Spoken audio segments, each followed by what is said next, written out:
Oh boy, I tell you, over we went through the book of Philippians, right? And I just love that book. It's got to be one of my favorites. And there's so much packed in there. And I'm of one of those opinions that I used to be God's gift to everyone. That used to be my opinion. And now I realize that I'm just Joel, right? I have my own struggles. I have my own issues. And yet there's this other part of me that I see when I'm out and about, other great thoughts. One of my favorite things to do is while I'm on vacation, is go find a church I've never been to before and go sit down and hear what they have to say, right?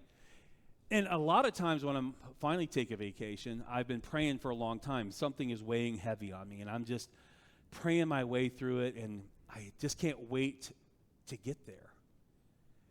And this little, I'm going to call it a sermon series, is called Beg, Steal, and Borrow.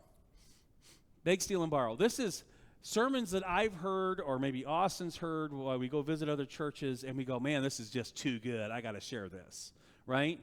And instead of holding it to ourselves, every once in a while, this sermon series is just going to pop up, and you're going to hear us repeat a sermon that we heard. And the reason why is, hey, again, there's a whole lot of other people out there with a lot of talent, and I can't cover everything. In fact, some of this guy's thoughts on this first sermon is, I just never saw it before. I never really thought about it that way. But it's too good to keep to myself. So these are going to pop in here randomly as myself, Austin, Caleb, probably Barry too, are listening to sermons outside of our community and go, thank you, Lord, right? And they're really not something that we want to hold to ourselves. So we're going to beg, steal, and borrow. I heard this one down at First Christian Church of West Frankfort, Illinois, where my dad's from, and walked in there. Weird time. They had their only service at 9:30, and I walk in, and it was just a unique situation. Watched a baptism of one of the elder sons and things like that, and got to hear this sermon, and I felt that I should just bring it to you. It happened to be that we needed a spacer anyway, so here we are. So, if story time. If you didn't know, you couldn't tell up now, but I used to be an avid basketball player. Okay, now I am a basketball. Then I used to play basketball. It's painful, but I lived through it. Now in high school, I grew up in a small town in Montana, and let me tell you how small it was. I graduated with 13 seniors. Yeah, 13 seniors is who I graduated. That's how small the town was. And believe it or not, those kind of high schools are all over Montana. There's 96 of them. They outnumber all the rest of the high school sizes put together by, a good half, right? And so there's all these little schools all over the place, and you get what we call the ringer. Okay, it's really hard to put together a good basketball team because you have to work through freshmen, sophomores, juniors, seniors to get a decent team. But every once in a while, you get this guy somewhere in the middle of nowhere in Montana who is absolutely a baller, right? And because the other teams are weak in defense and other stuff, this guy, there's two of them. There was two of them in my senior year. They would score. One was averaging 38, and the other one was averaging 42 points a game. So, I mean, they were shooters. They could shoot outside. They could go inside. And just so happens one of those guys was a friend of mine named Pat from another school down in the county. And he was 5'10", could grab the basketball, bounce it once, and jump up and dunk it with both hands, right? And I could barely dunk it on a good day, on a run, with the wind behind me and a trampoline, okay? And we had a really good team. We had a couple guys that were left-handed and that were good shooters, and we had 5 or 6 guys that averaged double digits, and I didn't have to score. And I was just the starting center at 6'1". We were running gun and having fun, and I just loved my job. I was clean up on aisle 1, and I loved that challenge. And so we decided that Pat, who was an extremely good shooter, like dribble across half court and just pull up and launch one, and he was 2 for 3 at the end of the game. and ended up outscoring me 26 points to 23. But that's a whole nother story. We decided that we're going to put me playing defense on him, and the rest of the guys were going to just play zone because the rest of the team couldn't score. So I show up for the game, and I have a fever of 102, right? I'm extremely sick, but I'm stubborn. I'm going to play because I like playing basketball. And I went out there and played one of my best games. I held Pat down to 12 points in the first half. He was livid. I denied him the ball. I was in his face. I challenged every shot. Never let him have a second shot. He was just beside himself. And the guy that never scored, that team played man-to-man defense, and they put some kid that didn't know how to play basketball on me, and I just walked in and scored 14. And I never score. I just clean up aisle one, put the ball back up, And things were going great, but I'm still just sick. I'm hurting. Now, the point of the story is what happens next. We're up by about 12. We should be up by about 30. And we go into the locker room, and I'm just done. I just sit down on the bench, plop down, and I put my hands, I had a pounding headache, put my head in my hands, and just kind of sit there. Coach finally comes in. Everybody's, chewing each other out and on each other's case, and I'm just sitting there. He comes in and looks at me and goes, "Rice, you okay?" "Yes, Coach." "You going to be able to finish?" "Yes, Coach." "Good job." Rare thing out of my coach. And then the storm comes, right? Because the rest of the team were inner fighting. They were all doing this and that and the other. So everybody trying to be the hero. Everybody trying to take the ball. And he just lets them have it. I'm sitting at the end of the bench trying to slide off the end. Because I know what's going to happen Monday, right? And it's one of those situations where you really don't want to be in their shoes. Of course, I was part of the team, so I knew I was going to be in their shoes anyway. But I was listening to this whole conversation and him just crashing on these guys. It was hard to hear. These are my teammates. These are my buddies, right?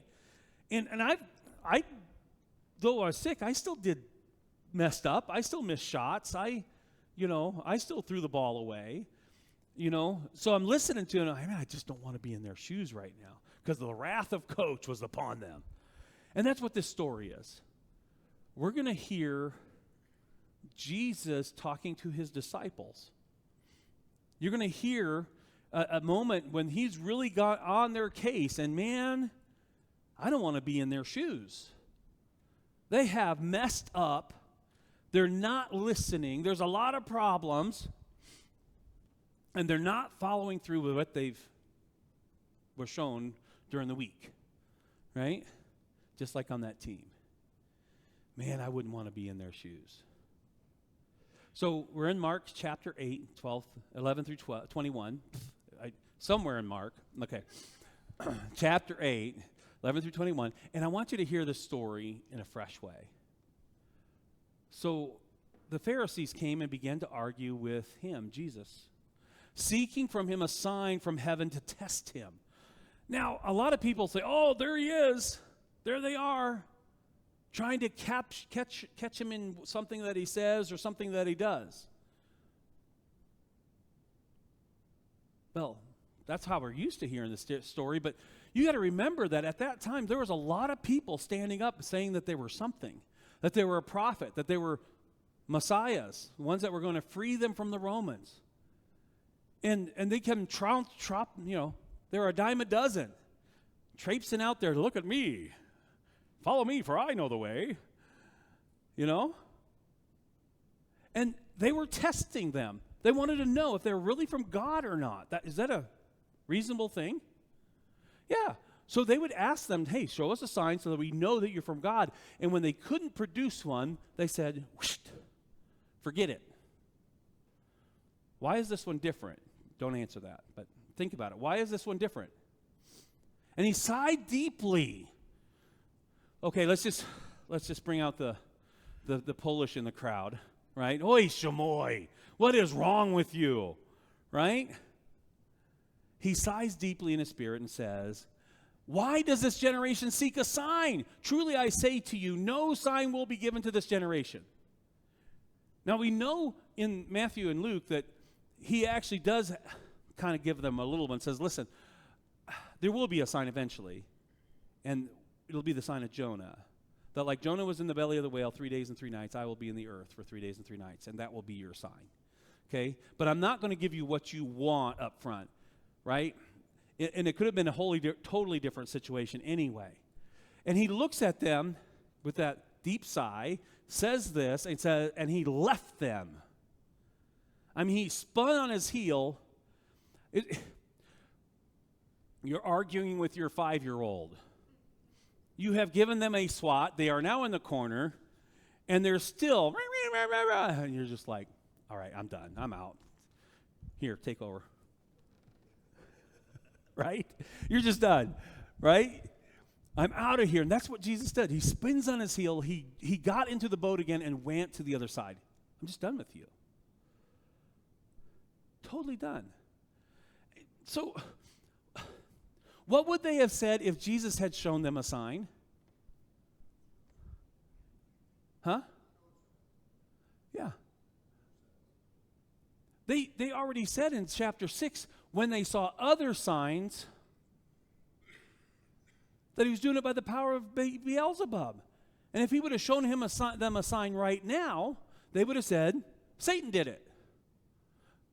Right? They didn't want Jesus to be true. They didn't like the way he taught. They didn't like the way they spoke against some of the things they were doing. They didn't like a whole lot. They definitely didn't want to change their mind about stuff. Right? And so, he's not playing their games. I mean, how many more signs do they need? They heard about him feeding the 5,000. They heard about him feeding the 4,000. They saw the guy that was crippled and then they healed in front of them. Right? There's miracles everywhere. Demons being cast out. Things are happening here. Right? Okay, you're waiting for it. Here's your sign. Right? Here's your sign. It's everywhere. Why do you need another one? What's wrong with you?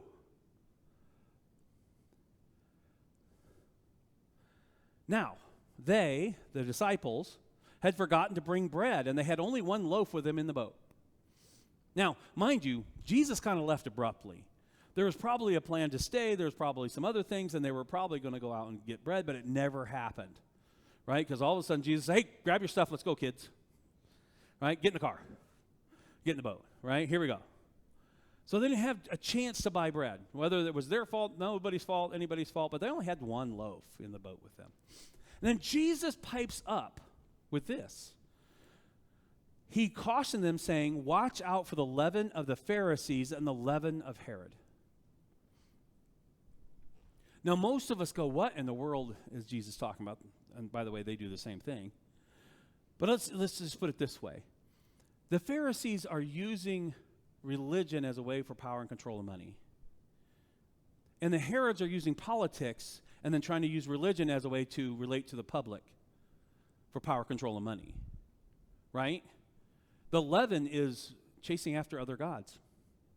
It's the teaching that, hey, it's about this, it's about that, it's about everything else but God itself, basically. Because if you just look at it long enough, you can find that the problem is the power, control, and the money. And it really doesn't matter what, like today, even what political party you're really after, because all you got to do is follow the power, control, and the money. There's a problem, right? Our citizenship is not of this world, it's of heaven. We serve a king, we don't serve, right? So watch out and beware of the leaven, the worldliness of these groups. They sound good. They sound like they're going to bring comfort and all these other stuff, but they're false. They hear it. And obviously this is a parable. He says it in a way that we just don't pick up on right away, right? And so they begin discussing with one another the fact they had no bread. Okay, this is like having a meeting with Barry. He's staring right at you and it goes right over his head, right? Barry, we're talking about the stairwell. What about the books? What? They just miss it. They miss the whole point. And they're worried about their bread. They're worried about their current welfare. They're getting hungry and there's only one loaf. You know, they're looking at poor doubting Thomas down, that little guy in the, down at the end. Right? They're hungry. And they can't see the whole picture. So they're both suffering from the same problem. They're both suffering from a lack of trust. But there is a major difference, and we'll talk about that at the end. Right? They're both suffering from a lack of trust. And Jesus is aware of this, that they're arguing about the bread. Why are you discussing the fact that we have no bread? What does this have I mentioned the leaven of the Pharisees and leaven of the Herodians, and you're talking about bread. What? You missed my point. You're not getting it, right? You're so focused on this thing.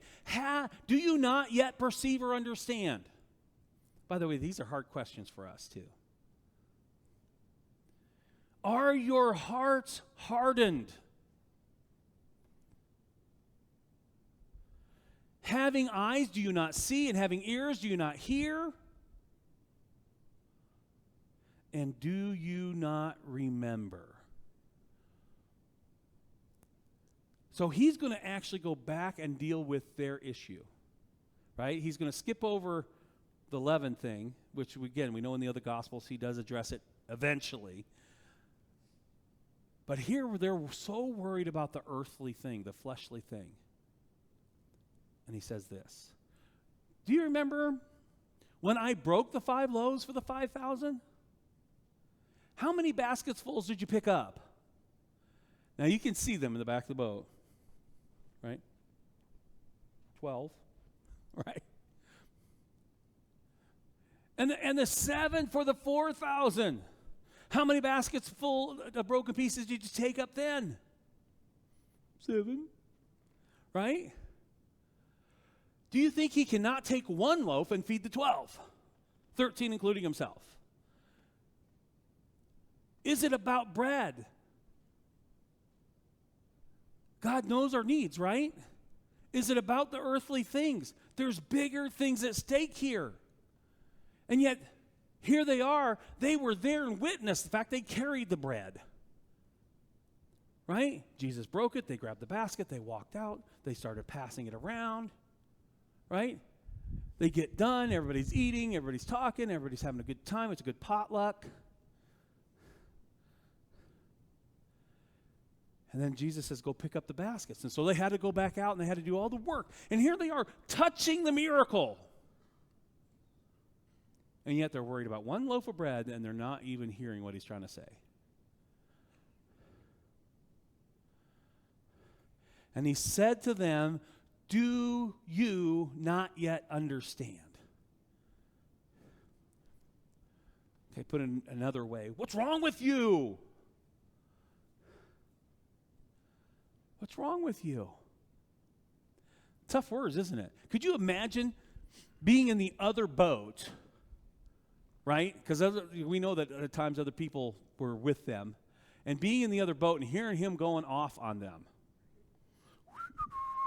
Right? Joel rode his boat ashore.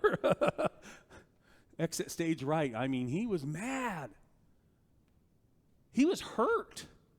I want you to hear that. Jesus was hurt by their stubborn hearts of not really understanding who he is. How much more do you want? You tracking? How much more do you want? He's walked on water at this point. He's calmed seas, and you're worried about a loaf of bread. Again, oy shamoy. Right? That deep sigh and going, man, oh man, what is wrong with you? Tough conversation, isn't it? Unfortunately, we've all been there. Now, I'm going to tell you about the difference. The Pharisees were not going to believe him even if they saw it. They had already made up in their minds that he was not the Messiah, that, not the Mama, not the Mary. He's not the Messiah, not the Messiah, right? And they refused. They were not going there, period. Absolutely refused to let him be who he says he is. Because you don't fit our box that we put God in. Anybody else guilty with that? The disciples, on the other hand, they're having the same problem. They're seeing the miracles. They do kind of believe in them, but they're forgetting everything. And they don't really trust God's plan because they've been listening to the Pharisees and all the teachings for so long. They're struggling. But they know something. And they keep seeking Jesus. See the difference? Even though they're, with all love, dumb as a box of rocks, and they're not hearing and they're not listening and they're not doing all these things, they keep coming back because they know there's something different. And here comes our part. And I'm praying that each one of us here that's hearing today is more of the disciples than we are of the Pharisees. Because I've been the Pharisee. I didn't want it to be true. I didn't want this thing or that thing. But here's the reality right here. Do you refuse to see the signs God has already shown you? There have been things that have happened in your life, workings that God has done, miraculous things you got to be a part of or were the miraculous things. God has shown you. Whether it's holding your child for the first time, he's everywhere. Watching squirrels fall from the tree and just shake it off and run back up, that's just an amazing thing. There's so many things that God has shown me over and over again. The story that Mitch told last week. Did you hear that story? He's struggling. He's sitting in the park. He's homeless. And he goes, every time I'm really down and out, the only thing I ever get is a sandwich and a cookie. 2 hours later, somebody shows up with a sandwich and a cookie. But this time, instead of grabbing the church cards because they couldn't find him, they grabbed my cards, who he knew. He didn't maybe not remember the church, but he knew me. And here he is with a sandwich and a cookie and a card. God making a divine appointment, and that started the trek of over a year for him to end up back here, who was baptized into Christ last week, right? It wasn't a coincidence. God made a divine appointment, right? Divine appointments. There's more stories like this. I can't tell you how many little touches, little things that I've seen, but he also works the biggest things. Lives changed. Miracles happen. Some of you in this room right now are those miracles. The greatest miracle that could ever happen is when we turn our life over to Christ and he makes us new from the inside out. It's amazing. It's the greatest miracle, and one day he's going to fulfill that when he gives us the new body. So are we going to keep refusing to see the signs that he's already given us?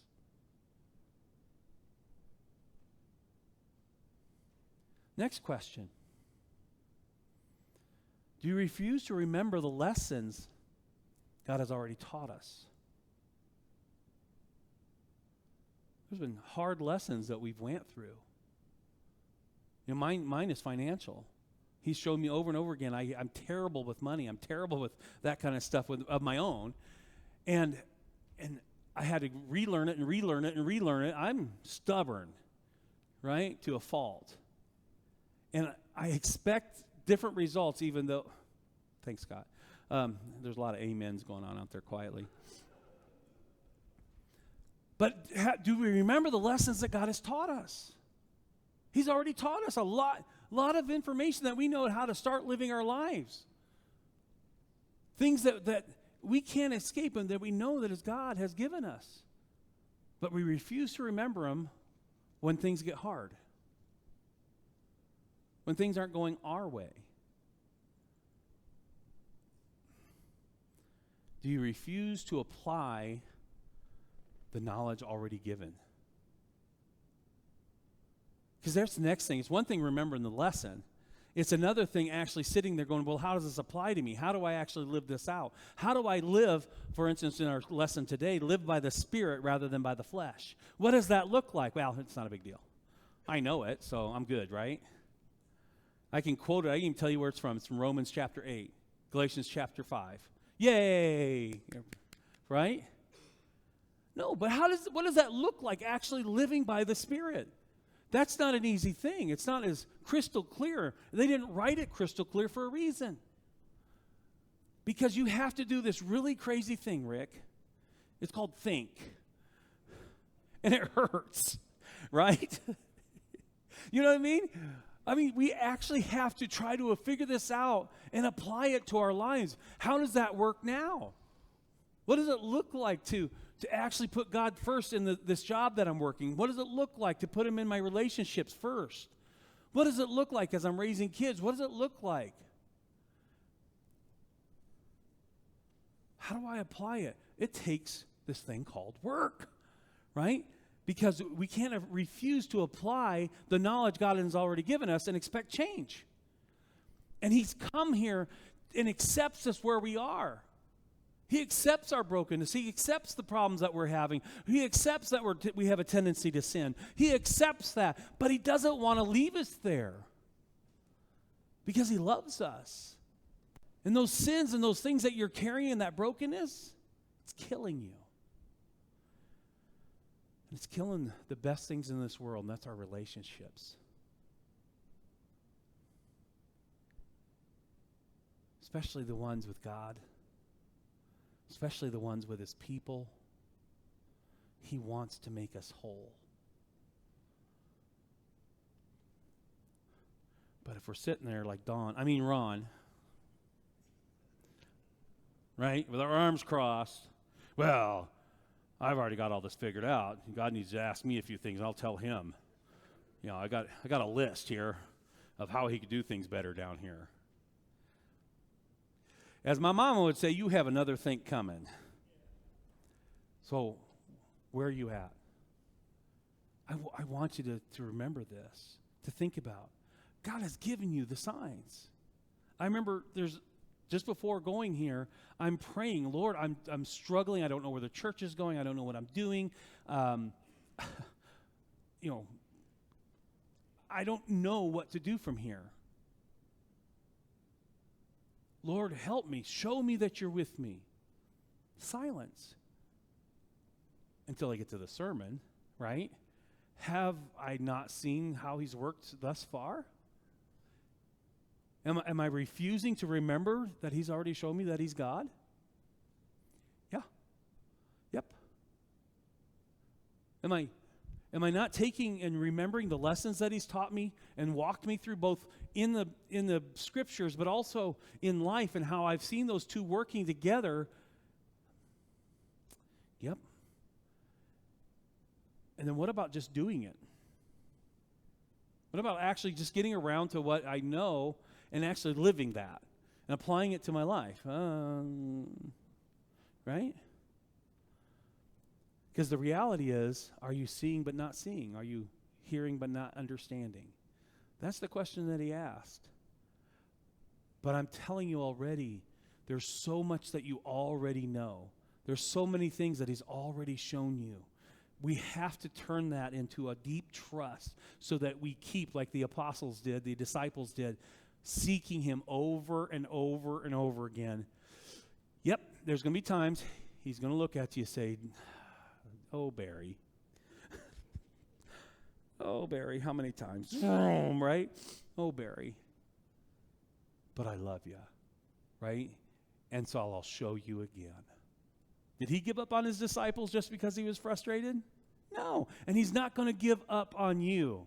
There may be some hard lessons yet to learn, but go to him, seek him out, and apply what he teaches you, right? And know that he is God. Amen?